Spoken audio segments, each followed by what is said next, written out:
When I think about The Lord of the Rings, I think about the colors first. I saw The Fellowship of the Ring when I was 7, and I fell in love with the shades of Middle-earth. Green hills, purple skies, and golden leaves. It's a classic color story, right? The adventure starts in idyllic safety and loses saturation in the presence of danger. The Two Towers is hopelessly blue and gray. The Return of the King splits into black and white across the culmination of good and evil. And when it's all over, color comes back again. But I don't actually remember those theatrical experiences. The Lord of the Rings was shot on 35mm film, and I saw film prints in the theater, but my memory has been shaped by home media. I've grown up with this series in several different formats: VHS, DVD, the HD Blu-ray, and recently the 4K Remastered Blu-ray. And I always assumed that The Lord of the Rings would grow up with me, like advancing technology would preserve it better and better with time. But then I started paying attention.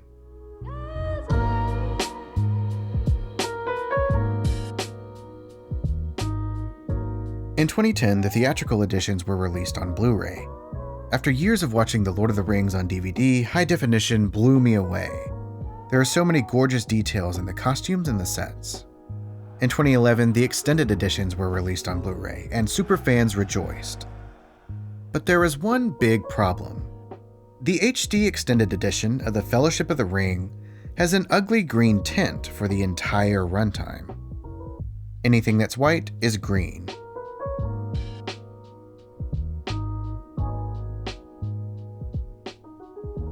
And anything that's green is oppressively green, like grass looks toxic somehow. Even worse, the highlights are horribly underexposed.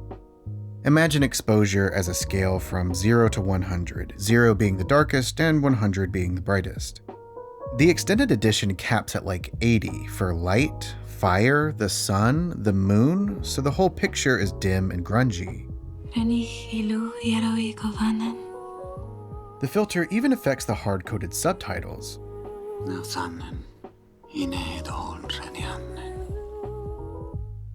The theatrical edition and both editions of The Two Towers and The Return of the King don't look like this, so it's probably a mistake, not a creative choice.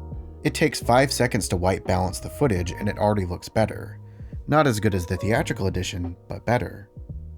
Supposedly, the director, Peter Jackson, and the cinematographer, Andrew Lesnie, supervised the transfer and approved the final product.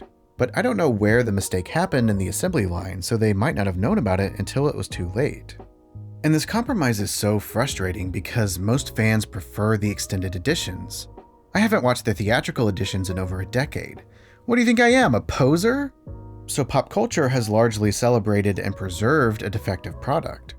Screenshots have a green tint, memes have a green tint, video essays have a green tint. I can't stand when a video essayist praises Fellowship, but they use a gross infected version. The Lord of the Rings, The Fellowship of the Ring is so good it makes me angry. And look, I've done that too, because of course I used the extended edition, and I assumed it was supposed to look that way. But these aren't the original colors. Well, original colors is a loaded term. In the era of HD and 4K remasters, older films are modified with new color grades. And some fans will say, hey, that doesn't look like my DVD from 1999. The Matrix. And other fans will say, it was never supposed to look like that. This is actually closer to a real print. And I can see both sides. So much of art history is based on perception. I know what marble statues look like, but then I found out that they were originally painted, and I thought, ew. I prefer what looks better and what serves the story better, but come on, that's as complicated as trying to make a movie. And what happens when what looks better doesn't serve the story better? I like the 4K remaster of Oldboy. It's clean and sophisticated, but I think a story that dark and twisted works better when the image is grimy and crunchy and stepped on. And the debate is complicated further when original directors supervise the remasters. That sounds like the best case scenario, but people change in 20 years, their taste changes. And worst of all, this might be a chance to fix something that isn't broken.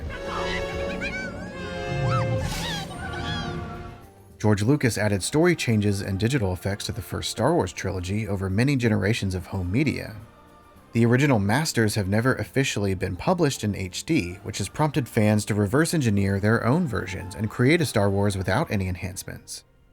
When I discovered the green tinted Fellowship of the Ring, I started using a fan version, which restores the extended edition back to its original state. Or as close as possible. It's not perfect, I've spotted one or two mistakes, but it's everything I need it to be, so it's precious to me. But most people can't access this. You can't buy it, you can't stream it, you have to look for it and download it, and that's why the official 4K remaster should have been perfect. But it wasn't. Andrew Lesnie died in 2015, but in 2020, Peter Jackson personally supervised the ultra high-definition remaster of The Lord of the Rings, just in time for Christmas.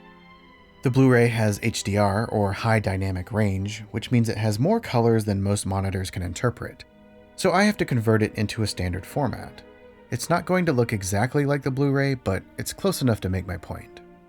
90% of the remaster is great. It fixes all of the past mistakes, there's no green tint, it's exposed properly, and in some areas it improves the original by restoring individual colors that were buried in the mix.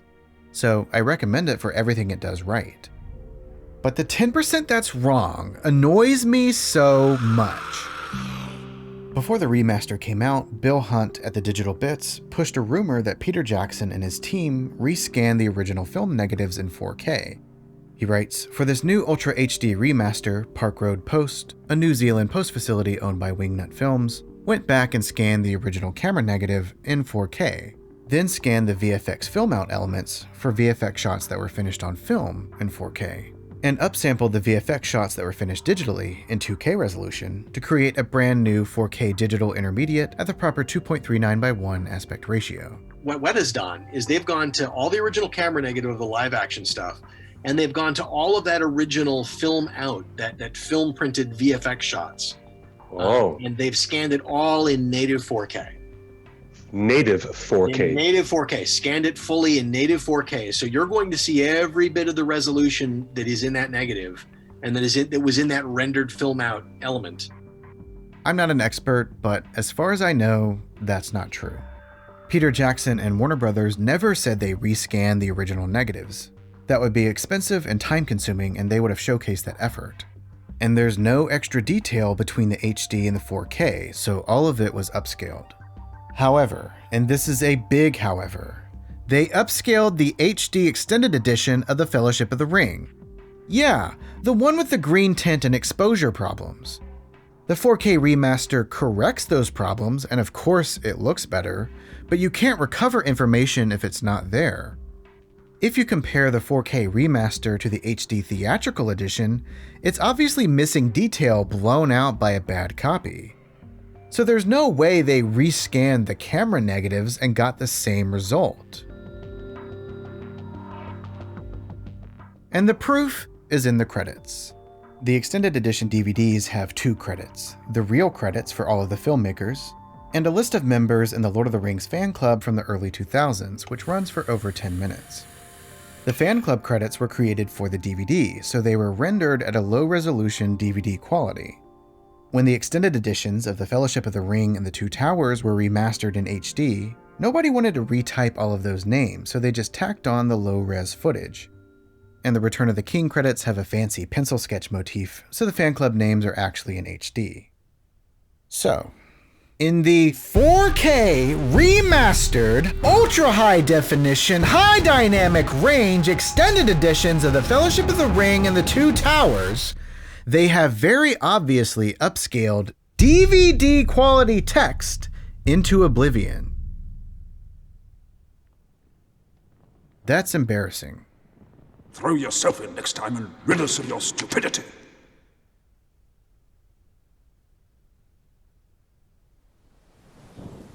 Okay, serious question. Did Peter Jackson not know that there was a problem with the extended edition of The Fellowship of the Ring?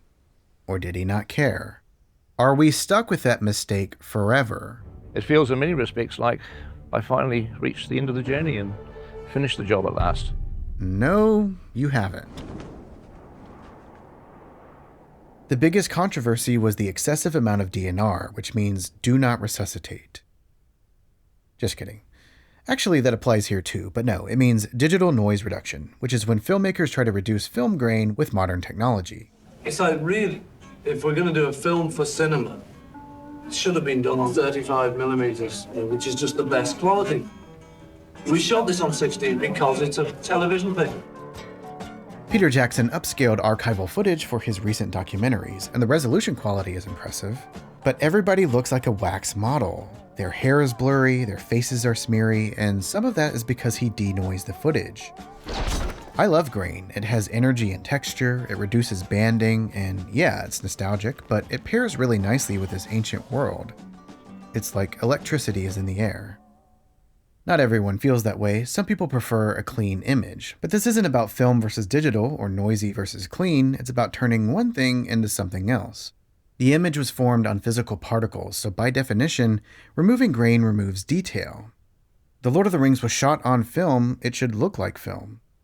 The DNR isn't that bad. Most people won't even notice because most people can't see very well. But everything is too smooth. Faces are too buttery, landscapes are too glossy, and there are digital artifacts. The damning shot is the Minas Tirith courtyard. Shadowfax's ears are ghosted onto the image throughout the entire shot. And the top of Gandalf's staff fades in and out because the DNR interpreted the motion blur as noise. That's a good indication that the settings are too high. But I'm pausing the video, right? I'm zooming in frame by frame and toggling the original on and off. I didn't see any of this while I was watching it. But everything looked faker than it should have. Grain isn't just a cozy aesthetic, it reinforces visual effects and compositing. If live-action photography and matte paintings and computer-generated models share the same texture, then they blend together better. The practical effects will always look phenomenal, but every time they renovate The Lord of the Rings, the CGI looks worse. And some of that is perception. On VHS, digidoubles were just specks on the screen, so in ultra high definition, wowee, look at those PlayStation polygons go! But it doesn't help that filmmakers keep sandblasting the grain out of their images. And personally, I think excellence matters. A film should hold up, even if I pause it and go frame by frame, because you know what? The first Blu-ray holds up. One of the things we found, which we weren't really expecting, is once we converted the Lord of the Rings films to 4K and HDR, the imperfections of the visual effects started to show. So we got the opportunity to go back and to remove and paint out any imperfections. I should make it clear we didn't upgrade or enhance any of the effect shots. They're exactly the same as you're used to seeing them, except they do look as if they were done today rather than 20 years ago. Actually, no, that's not the truth, Peter. There's at least one deliberate upgrade. If you didn't know, the Hobbit sizes were created through various methods like forced perspective, compositing, and simply short doubles. So for the wide shots, they would put our outfits on, put masks of our faces on, which was extremely bizarre, and they would kind of do the action. My favorite example is this in-camera Texas switch, where the double drops out of frame, and then the actor pops up. It's like a magic trick. But yeah, if you know what to look for, you can see these creepy masks in the background. So the 4K remaster replaces one of the doubles with the actor. Well, what if I like the mask, Peter? Huh? What then? What if I like to annoy people by pointing out all of the creepy masks in the background? It doesn't even make sense because there's another shot with two masks that they don't fix, so what's the point? There are some other minor fixes throughout. Camera stabilization. Where are you taking us? Into the wild. Effects touch-ups. But I don't know. It's a slippery slope. It starts with minor fixes, and then before you know it, they're splicing Martin Freeman into the prologue. Do you think you're ever going to replace the sequence of Ian Holm finding the ring with this in the... A lot of people have asked me that. I don't know. I mean, there's reasons why if we did an ultimate, Lord of the Rings box set, you would do that, obviously, for continuity's sake. At the same time, I feel compromised by it because Ian Holm was so terrific. If we did it, I'd still want the old version to be available and not be discarded because that belongs to the history of the Lord of the Rings films. The Lord of the Rings remaster wasn't just a gift from Warner Brothers, it was a marketing tie-in with the 4K release of the Hobbit trilogy, branded as the Middle-earth Saga. A 6-film marathon experience. I don't like the Hobbit movies, so I hate when people lump the two trilogies together. But the fires of industry will not separate the trilogies because it's financially beneficial for the lesser franchise to piggyback on the greater franchise. So even though they are 6 movies that tell one continuous story, it didn't really have a consistency with the look and sound of the films, just due to the time over which they were made. The goal of the project was to make The Lord of the Rings look modern and consistent. With itself, yes, but also with the Hobbit trilogy. And in all lands love is now mingled with grief. I love how soft The Lord of the Rings is, and I'm not talking about detail, but the way that shapes and colors melt together. Edges are fuzzy, lights bloom off of surfaces, and one color dominates every location. It's poetic. The Hobbit, however, is very literal. Everything is what it is. The Hobbit was shot digitally in 5K, and it has a professional color grade. The edges are sharp and crisp, the lighting is even and controlled, and every object has specific boundaries. It's like a pencil drawing versus an ink drawing. Both are valid artistic choices, but again, they're trying to turn The Lord of the Rings into something it's not. Literalism enhances realistic settings, but it neutralizes fantasy settings, even if it's technically correct. The sequence that bothers me the most is Lothlorien. The original is luminescent. The highlights are glowing with ambient silvers and purples, and the shadows are soaked in rich blues. But the remaster is allergic to these fairy tale colors. It's almost black and white by comparison. So instead of a magical elf gliding through her enchanted realm, she looks like a beautiful woman in a beautiful gown on a beautiful set. It's missing that ethereal charm. But it makes perfect sense when you realize that the HD version also looks like that. So if that was their reference, then of course it looks totally removed from the original. It's a copy of a copy, and it's so boring. But I could live with all of that if it wasn't for the flashbacks. This is the rock in my shoe. It's trivial, but oh do I hate it. Every flashback now has a white filter to let you know that it's a flashback, as if it wasn't obvious through context. There's a hazy vignette around the border, and all of the colors are washed out. Don't they have any faith in their editing? He stabbed Frodo on Weathertop. When a character is talking and then it cuts to something else, I get it. It's a flashback. It ruins some of my favorite shots, but I was surprised that it ruined some of the storytelling too. I will take the ring to Mordor. The pivotal point in the entire narrative is when Frodo decides to take the ring to Mordor. But he and the audience don't understand the gravity of that decision because we've never been to Mordor. Follow me. So a couple of scenes earlier, the filmmakers show us the danger of Mount Doom in a flashback. The figures are surrounded by caustic smoke and blistering fire, and the world is at stake. Destroy it! Elrond begs Isildur to destroy the ring once and for all, but he doesn't. And from here on out, we know what that means. He's got to destroy it! That's where we're going. Into Mordor. To the Mountain of Fire. Destroy it!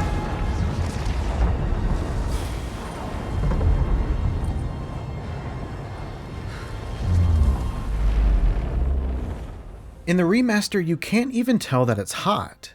This scene is less saturated than every other scene, so they might as well be relaxing in a sauna.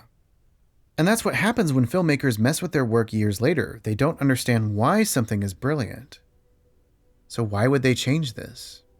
Well, they may have wanted to clarify some of their ambiguous storytelling. The middle of the Two Towers has a lot of flashbacks, and one sequence in particular gets a little abstract.